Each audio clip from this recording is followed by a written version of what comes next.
తన కుమారుడు పుట్టా మహేష్ యాదవ్ డ్రగ్స్ వ్యవహారంపై తొలిసారిగా స్పందించారు ఎమ్మెల్యే పుట్టా సుధాకర్ యాదవ్.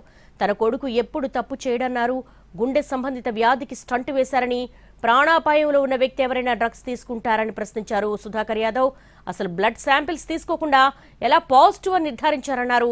ఢిల్లీ ఎయిమ్స్ లో పరీక్షకు శాంపిల్స్ ఇవ్వగా నెగిటివ్ గా వచ్చిందన్నారు. మా అబ్బాయికి ఆపరేషన్ జరిగింది, హార్ట్ ఆపరేషన్ 2021లో హార్ట్ ఆపరేషన్ జరిగింది. హార్ట్ ఆపరేషన్ జరిగినప్పుడు పెద్ద స్టెంట్ కూడా వేశారు. ఆ రోజు వేసినప్పుడు డాక్టర్ సలహా ఏం చెప్పారంటే 130-140 రేటు పల్స్ రేట్ కన్నా మించకుండా నీ ఆరోగ్యం కాపాడుకోవాలా, లేకుంటే ప్రాణాపాయం ఉంటుందని చెప్పి ఆ రోజు డాక్టర్ సలహా ఇచ్చారు. దాని ప్రకారంగా మెయింటైన్ చేసుకుంటూ ఎప్పటికైనా 110-120 ఇస్తే ట్రెడ్మిల్ చేయాలంటే 110-120 పల్స్ రేట్ వచ్చినప్పుడే మా అబ్బాయికి సుస్థ అయిపోతుంది.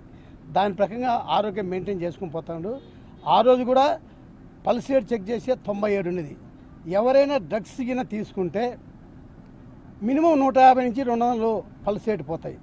అంటే ప్రాణాపాయం ఉందని తెలిసి కూడా డ్రగ్స్ తీసుకుంటారా అని నేను అందరినీ ప్రశ్నిస్తున్నా. ఇంకొక విషయం, బ్లడ్ తీసుకోకుండా బ్లడ్ పాజిటివ్ ఏ రకంగా వస్తుంది? బ్లడ్డే తీసుకోకుండా పాజిటివ్ ఏ రకంగా వస్తుంది?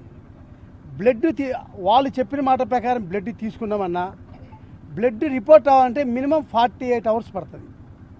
మినిమం 48 అవర్స్ రిపోర్ట్ అవ్వాలా. ఎందుకంటే మేము ఇమీడియట్గా ఢిల్లీలో ఎయిమ్స్లో బ్లడ్ రిపోర్ట్ ఇస్తే వాళ్ళు 48 అవర్స్ లోపల బ్లడ్ రిపోర్ట్